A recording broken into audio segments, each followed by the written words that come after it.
पाकिस्तान د ښځو په اړوند د طالبانو لوړپوړی ډیپلوماټ احضار کړی. پاکستان د جمعې په ورځ د ډسمبر په 14مه د طالبانو یو جګپوړی استازی د دواړو هیوادونو ترمنځ د پرلهپسې سرحدي نښتو په اړوند احضار کړ. هغه نښتې چې لږ تر لږه 6 کسان وژل شوي او تر 10 زیات ټپیان شوي دي. د دغه دوه ګوندونو ترمنځ سرحدي شخړې وروسته لا زیاتې شوې چې طالبان د 2021م کال په اګست میاشت کې یو ځل بیا پر افغانستان واکمن شول. پاکستان ادعا کوي چې په افغانستان کې میشتې افراطي ډلې د پاکستان په خاوره کې دننه بریدونه کوي. د پاکستان د بهرنیو چارو وزارت د جمعې په ورځ د یوې اعلامیې په خپرولو سره ویل چې په اسلام آباد کې د افغانستان د سفارت شرزدفیر د بهرنیو چارو وزارت ته احضار شوی دی. په دغه اعلامیه کې ویل شوي دي چې د پاکستان د بهرنیو چارو وزارت بې دلیله سرحدي نښتې سختې غندلې دي چې ځاني او مالي زیانونه یې اړولي. د دې اعلامیې له مخې د ملکي وګړو ساتنه د دواړو اړخونو مسؤلیت دی او د راتلونکو بریدونو مخه باید ونیول شي.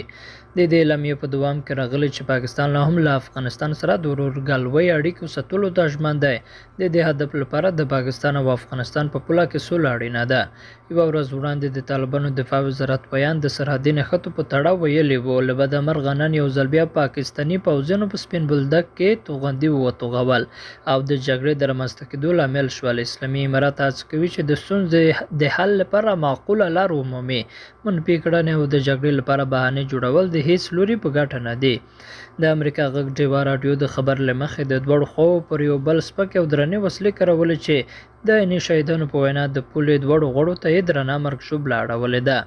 یو جګپوړی پاکستاني چارواکي چې نه یې غوښتل نوم یې په راپور کې خپور شي فرانس پریس اژانس ته ویل دي چې نښته د پنجشنبې په ورځ وروسته له هغه پیل شوه چې طالبانو په پوله د اغزن تار یوه برخه پرې کړه. په همدې حال کې په کندهار ولایت کې د طالبانو یوه ویاند ویلي چې په دې جګړه کې یو طالب وژل شوی او د 3 ملکي وګړو په ګډون 10 تنه نور ټپیان شوي دي. خو دغه طالب ویاند د دې نښتې په اړه نور جزئیات ورنه کړل.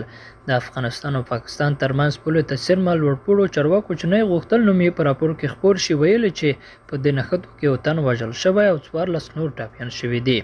د پاکستان یوې سیمه ییزې رسنۍ خبر ورکړی چې د پاکستان دفاع وزیر خواجه محمد آصف د دغه هیواد په پارلمان یا ملي اسمبله کې ویلي چې کابل له پیښې وروسته بخښنه غوښتې خو د پنجشنبې په ورځ بیا پیښه رامنځته شوه. د افغانستان له سپین بولدک او د پاکستان د چمن له پولو هره ورځ زرګونو کسان تیریږي چې د دواړو هیوادونو ترمنځ د سوداګریزو توکو د لیږد رالېږد هم پکې شامل دی. پر دې سربیره هره ورځ افغان اتباع د درملنې او د خپلو خپلوانو د لیدلو لپاره پاکستان ته ځي. درنو لیدونکو له ملتیا مو مننه.